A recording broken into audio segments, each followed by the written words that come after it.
So we got a couple threads on there. I'll probably even put thread locker. I think I bought you some. Yeah, you did. You don't use it that often. It's brand new. We've got just the perfect amount of, we're doubling down. We learned our lesson. There. Yes, lesson learned. So there is the first iteration of the drive shaft loop. It's like a Christmas wreath at this point. I've locked this side of the tube in. We've got this roller and this roller. And I'm just gonna do this by hand just to see what happens.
And this is 2.5, and we went to 3. The guys have it right now, but it's not the drive shaft that I'm worried about. It's these getting in and out. So you can see that's a perfect amount of space, because once it's all said and done, that'll end up being around the drive shaft itself. So that way if it breaks, at most it's gonna do that and then spin like that. That's a wonderful setup. The one that Sano did was much larger, but that was just good chassis design, not necessarily specifically for this. All my goals are met. We might not even make these removable. These might actually just weld into the chassis, and then we just have to slip this in. It has to be within 6 inches or so of the front here. So you guys know, I love building, and I love just staying in the shop and wrenching, but what is the #1 request everybody in the world has for me is to get out there, go out that door, and turn on the cars and go racing. I'm a homebody, I'm a garage body. And you know what makes it possible for me to get past that massive garage door and get the cars out there and making adventures happen? SimpliSafe. SimpliSafe has been wonderful for protecting all the different things I worry about with this shop. Even something as specific as making sure the temperature is the right, not too hot, not too cold, that it's not flooding here, not that that's a major concern. No fire, no people trying to break in because I have a Lamborghini that people want to steal. The security cameras so I can watch these goofballs doing whatever. There's a lot of different things that SimpliSafe covers. It's a very comprehensive security system, and it is very easy to use. If you're interested in learning more about the SimpliSafe system, go to simplisafe.com/RobDom to learn more. That's simplisafe.com/RobDom. One of the first things I wanted to have done is make sure that these things were beveled, because it's such a thick amount of tube, and so Jason took care of that for me. So when I go to put a weld in there, I think in my mind still, I think that everything is molten. It's just all melted, but it's actually only a certain area. The key word is penetration. And so I want to penetrate deeper than I ever have before, and that requires us to take some material out to then get all the way to the root of the problem and then fill that in from there. Especially, this is 120 wall. I have the machine set to 135. Might go a little higher just to get these tacks in there. Wish me luck.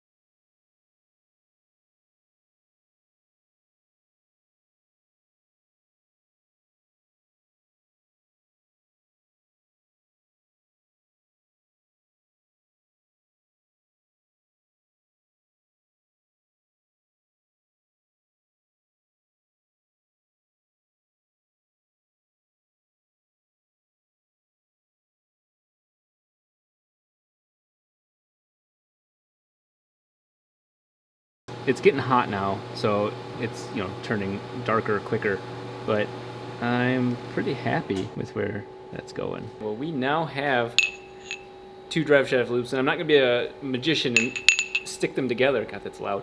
But we now have 2 ways of containing drive shaft failures, front and rear. We're gonna go ahead and just kind of clean these off a little bit, and our next step is going to be making some sort of pieces to mount this to the chassis. So there is the first iteration of the drive shaft loop. It's like a Christmas wreath at this point. This is actually really working out well. We'll just zip tie all this together. I'm gonna have to move the loop. I messed up on my thought process. But we don't have this U-joint because I destroyed it. That's the ticket. I need to, well, the drive shaft loop's actually gonna sit pretty low. Oh shit. That sits really low. That's the center right there. God, I kinda like that. The rest of the drive shaft's long enough for us to figure it out, you know, like get it out of the car. My current magic trick is that it looks actually pretty damn good right there. For those of you guys wondering, the engine is offset to make up for the drivetrain on that side. So the engine's actually closer to me in the vehicle, but the rear diff is square in the center. So what happens is this is actually off to the side, and then the drive shaft does go on the slightest angle. So you can see from here to here, you know, it looks like something's wrong. It's actually completely right. That's the spot. So we're gonna make little 1-inch tubes that go from here down, there to the side, and then a weld on the bottom of it. What's neat is, look at it. If you were to let go here, any of these parts were to break off, it's going to hit the carbon, and the carbon is obviously very strong. It can hit chunks of steel, but in this case, it's just going to spin around in there. I wish I'd done it sooner. Thanks to my huge friends. Thanks to my huge friends. Leave that in there. They're not big friends. A huge thanks to my friends who are like my guardian angels, have watched over me breaking my drive shafts in ways that have nothing to do with the drive shaft. So we've got this one back in, and we also made it slightly shorter because of my poor measurement skills. This one was about 1 inch too long, and so it was actually binding up the rear drive shaft. And I think when the chassis flexed that little bit extra under all that power, it also kinked up the drive line. So a lot of things going on at once, but we've got the new one in, so we've got rear wheel drive right now. Joel's gonna hook this 1350 U-joint into the backside, and then that leaves this side for us to put that infamous drive shaft loop onto here. I'd just gone to an Infiniti dealership recently, and it makes no sense whatsoever, but Infiniti is owned by Nissan. Nissan makes the GTR, and as a result, they make the seal for the transfer case. But what's funny is this part number shows up like on eBay randomly, but it actually shows up on Infiniti's site for a lot of their crossovers. They end up using a lot of the same parts for like the FX35 Infiniti for the transfer case for the old GTRs. So if you need parts for an old GTR transfer case, if not all of the parts, it's almost identical, you can look at the Infiniti crossover SUVs. So this part in particular is actually the seal for the front of this transfer case, which must have taken some damage during the explosion. Fluid left in there. So take the old one off, the new one on. Aw, baby kitty back in. Oh, I gotta push that further, but look at that all the way on. So much nicer. This one was dripping like crazy, and it was only after the accident, which of course put some torque on it, and it tore chunks off of this, I think. We have a brand new transfer case seal now.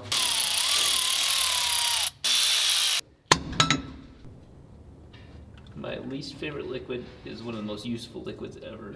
So this is one of the pieces that are the most unique to the entire build, and that's the transfer case out to the front of my drive shaft to then basically something more common. In this case is a 1350 yoke right there, or a 1350 U-joint, but of course it's a spline piece here. So got that on there, and then this will go back on. This one actually, I think it's kind of one of those pinch nuts. Pinch nuts are bad to have. You can see right at the top, it pinches it. It is a lock washer, but that's definitely not coming apart anytime soon. Let's do one last for good luck. Yep, that's stuck. We are back in business with the beginning of the front drive shaft. Okay, so I promised myself that I am not going to use this in the car. I swear to myself, I am not going to, I got drive shaft loops. I'm allowed to use this in the car. I got the correct drive shaft steel for the section of carbon that won't be in time for the front drive shaft. I want to get the car back together fully, and I'm just gonna size it up. I'm not gonna weld it. I'm not gonna put it in the car. I'm not gonna run it. I might do all of that, but this is the beginning of a front drive shaft out of steel, and oh my God, is it so much heavier than the carbon fiber equivalent. Of course it works, but I'm gonna take off the edges a little bit. We're gonna press in the two ends I got spares of and weld it, set it off to be balanced, and run it as a backup. Basically, I need the car in all-wheel drive mode.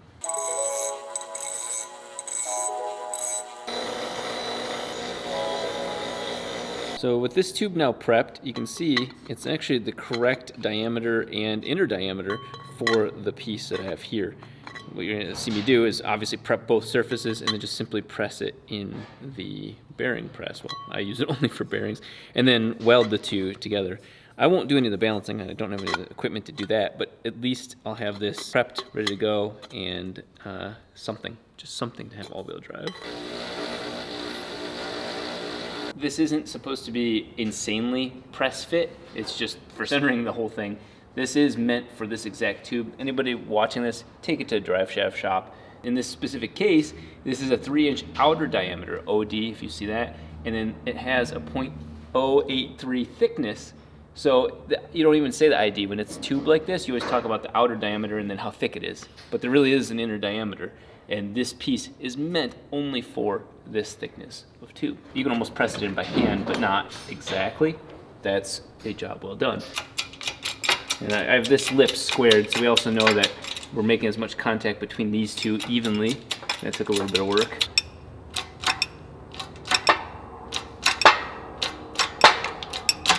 So the best part about having this ring squared to the tube is that even if it's slightly off, it squares itself up nice and clean. We have a nice clean mated surface right there.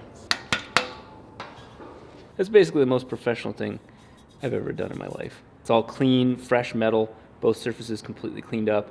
We'll hit this outer one with acetone one last time, and we have half of a drive shaft. So this is the other half of the equation. It doesn't really matter which way we rotate it, because this is a 29 spline piece to this side. We'll clean up this edge, same way, and I'm gonna press it with this bearing on, because I had to make sure all the bearing pieces, backup ones worked, but we'll press it from here and hold it here and here. So it'll continue to strengthen this one and seat this all the way. So I'm assuming that yellowness was like a zinc, I doubt it was zinc, but like a zinc coating, and we don't need anything in our nice and clean weld. That is now clean enough. Wipe it off with acetone, press this on. Powering that. I'm gonna move the whole thing over just a little bit. This is a Harbor Freight setup, so this whole thing bends when it starts getting under pressure. So I don't even know where center is anymore on this thing. So here goes the beginning of the last step. So we're gonna go ahead and heat this up a little bit, just to make pressing this side in easier. I wanted to start with this side, but we were still taking it out of the car. It actually won't hurt the whole process because we have to preheat it anyway if we really want a good weld. Steel does not do a good job at transferring heat. It's already wanting to go down. Yeah, get ready to drop it down in. Even though the bearing's getting pushed out at the same time, we are getting some good motion on this. So that heat was perfect for exactly what we're doing. All right, let's see what we've got. There we are. There is an actual drive shaft. It's a little warm, but steel sucks at transmitting heat, so you can hold it from here. That is clean up those edges and weld time, and then after that we can send it off back to the shop to get balanced.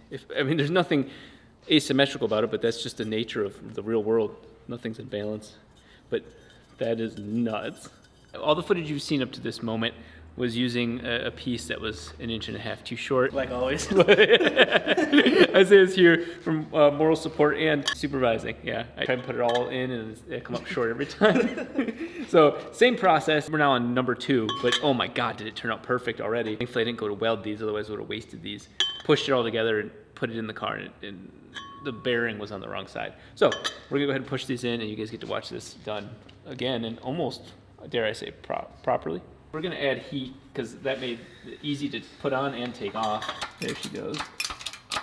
It's gonna break the wood.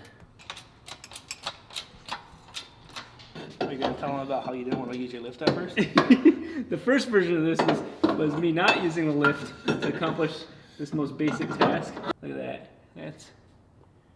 That's right there. I'll show you how to balance the drive shaft. It's balanced. See? Nice. Yeah. Spin it. I'm gonna weld it super hot Yeah. in one spot, that way it's unbalanced, and you have to get it balanced. Yeah, no, you do this like spin the bottle. You spin it really fast like this, and whichever Spin it. way it falls. Yep, see, it wants to come towards me. It means it's balanced. If it goes towards its owner, it's balanced. I heard that quote one time, but she never came back. So this is Redemption. Of course, the guys make the carbon fiber drive shafts did an amazing job making this just absolutely perfect again for me to ruin. But one of the very interesting things is this flange isn't the right flange for this. I spent about 3 hours last night on the mill, milling these 12 millimeter bolt holes out. Absolutely, look at the precision on that. Nice. Yeah. And the reason why is we were using M10s before, and this piece from the GTR is a 12. So there was a little bit of slop, which I think added to the ability for the bolts to loosen, or the nuts to loosen. But look at that. Those are exactly 3.75 inches without, you see it doesn't even turn without it even being tightened. So I'm very proud of this. We've got extra material all the way around here on all of this. It's not going anywhere. We made more power off of one that had way less material on here. The only thing that I would say is a concern is the fact that the original holes show up right there. But that, again, there's so much material. That's called weight loss. Yeah, the weight loss right there. But they are all holding in. They have no reason to go out there. This is wonderful. So we've got that, and Chris went and picked up the right length of bolt, locking flange nylocks. Flange nylocks. Wow. Yeah, it's spared no expense. They weren't cheap. So we got a couple threads on there. I'll probably even put thread locker. I think I bought you some. Yeah, you did. You don't use it that often. It's brand new. We've got just the perfect amount of, we're doubling down. We learned our lesson. There. Yes, lesson learned. Here's the front, as you just saw, and yes, I will take it to get balanced, but we've got these beautiful weld positions ready to be done, and it's time for me to, as the apprentice, to show the master what I've learned and to see if I can weld this. So I'm going to do one, and then he's, of course, going to actually do the right one, the proper one. I'm gonna do one half and the other half, and then you do the other half. Okay, and the okay, other yeah, half. good, That way, perfect. when it gets balanced, we can see which one was better. Yeah, Isaiah made this clear to me years ago, and every day I realize more and more how true it is. It's mostly prep work. The welding itself is very easy, but look at that. Anybody could weld. Yeah, but not everybody can fabricate. That's my honest opinion. Hi, I'm Rob Dom, and I'm gonna pretend like I know what I'm doing. I'm all nervous now that Isaiah's here. This is awkward. No, don't be. Okay, and then you just press the pedal. Vibe out. Yeah, that easy. You got a grasshopper? Yeah, you need a rod though. Turn the camera off. Turn the camera off. Let me show you.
That's beautiful. All this is bad on purpose.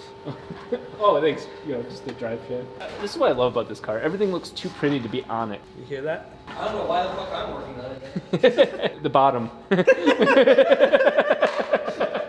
This side would melt way easier than that side, so I have to like literally point them at that material, and then it'll just melt together. And Yeah. it was like at an angle. It was weird. Yeah. So I haven't been the best YouTuber lately because honestly, all I think about right now is not dying in an experimental car, and that precedes or supersedes or overseeds, seeds the fact of making good videos. So I apologize for that, and this would be one of the greatest times to be vlogging exactly what's going on. We have got both the rear and the front drive shaft pieces all accounted for. The front one wasn't going to be carbon in time, and so I made that steel one. And I don't like to do things that seem reckless, but that doesn't seem too reckless. It's very clean. The welds turned out perfect. And the rear one is going in. And like I said, the guys at Amalga, the guys that helped with all the carbon, did a wonderful job on that again. And I'm gonna go ahead and put in the rear drive shaft. The guys are getting everything for the front one all figured out. I had to bend the plate that got bent up, and it's 321, but it bent right back. I think we'll have all drive shafts accounted for, but oh my God, look at that car. Me when I see a LS swapped RX-7, me when I see a rotary RX-7.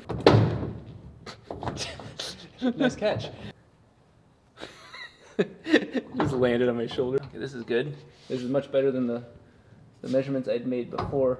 This wouldn't push in like that. And the guys, the drive shaft guys, said that that contributed to the failure. Because Oh wow. yeah, when the chassis flexes, and God knows how much this thing's flexing when we, before we get any further.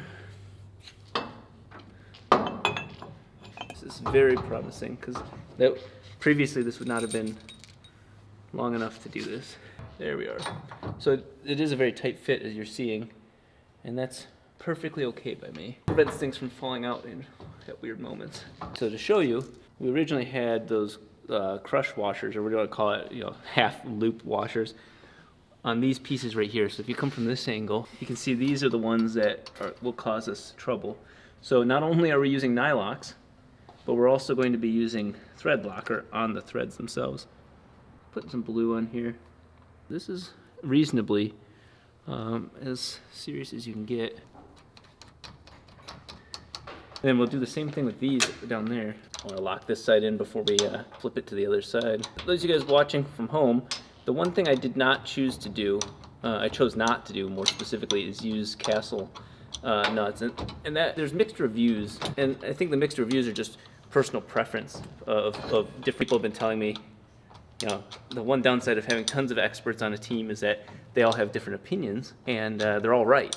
And I don't mean that like egotistically, I just mean that there's a lot of different approaches. A lot of you guys in the audiences have been talking about those Nordblock washers, and I will certainly be buying those for the next phase. But this is twice as good as what we had. We had just those simple shit locker washers. You guys know that if I just stuck with nylon or thread locker, we wouldn't have had that situation happen. We are doing a pretty decent job, I think. Now we're aware too, so. Yeah, that's the other thing is, maintenance awareness. And we also got longer bolts, specifically for those over there that can actually hold the entire length of a lock washer. This is by far the most effort I've put into locking washers.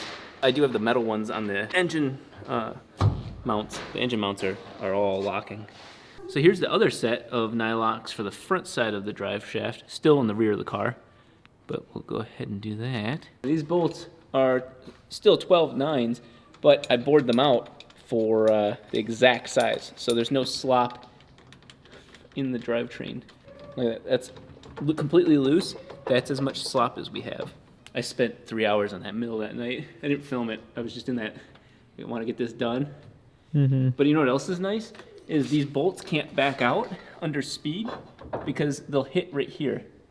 And they're long enough, so this thread, this is horrible, third worst case, this thread would still be holding between these two, the bolt head would be here, and we would still not shear the bolts. So, yeah, that was an accident, that was a bonus.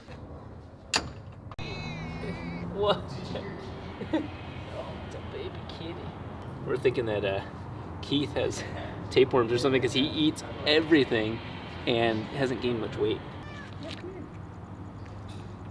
There's a baby kitty. Hi, the baby kitty.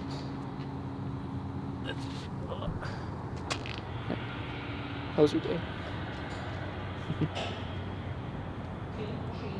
You sound like a little engine idling. The baby kitty. Yeah, look at the camera.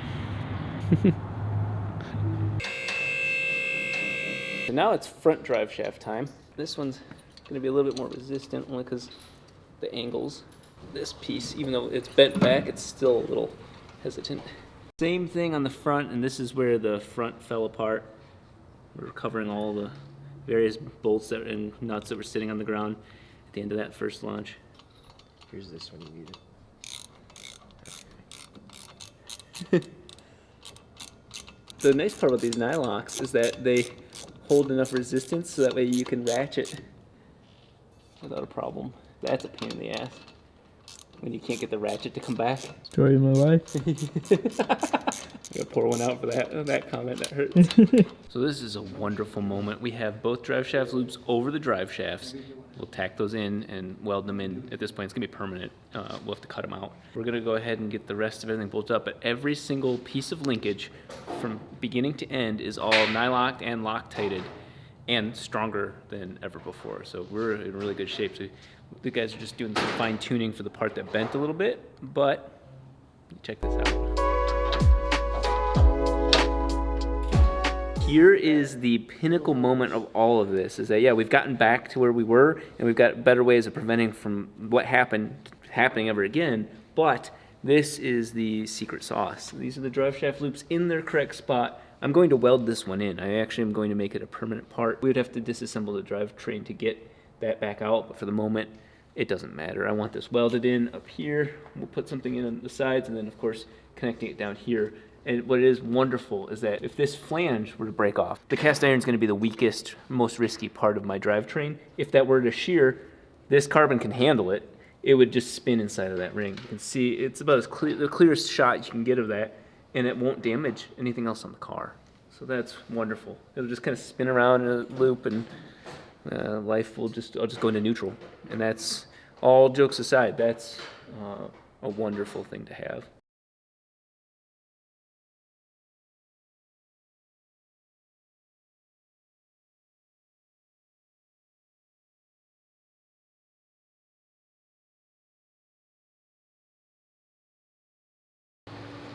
Baby kitty, come here.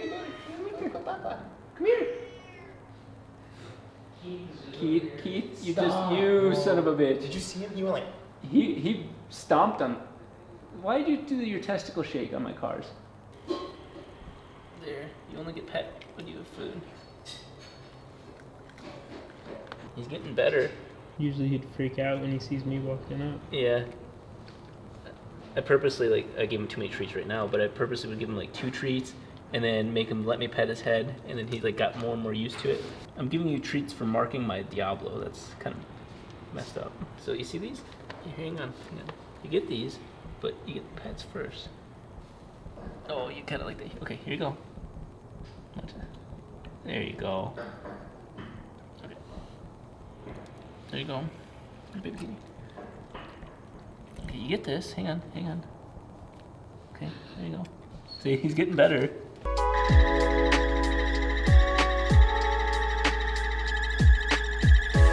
That is epic for at least getting that started. If you go further, it's just going to be carrying tons more material into the cut, but let's test it. It's pretty spot on. Now we got to do the other side, which is going to be a little bit harder.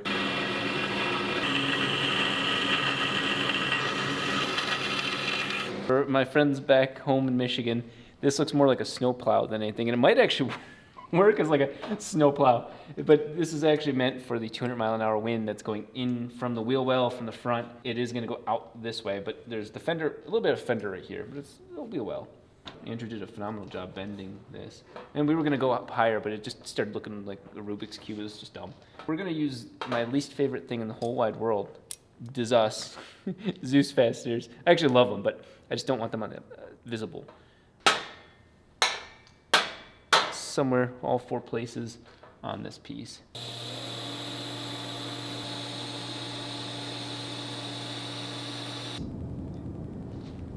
That looks really good.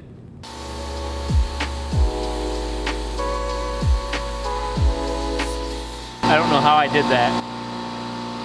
I'm putting in a semi-permanent drive shaft loop, and I made it slightly too long, but I like that because I want this in there permanently. So I almost don't even need to weld it.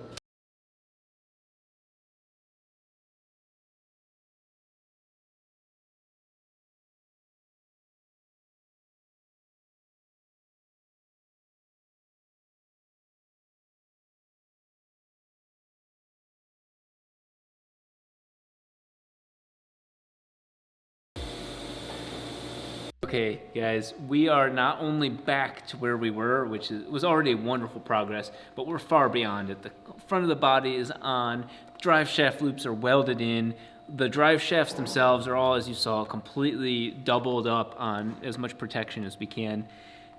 I'm excited, and so I don't know when you'll see this video, but I've held off for a couple weeks because I want to make sure that you guys see us right back in action, and that's exactly what's about to happen tomorrow. Tomorrow's tomorrow. I'm headed off to the half-mile event. So yes, we're going all the way up to 200 miles an hour, and that's why I'm freaking out about this right now. So we'll see what the next video is. It's gonna be nuts. It's gonna be absolutely nuts.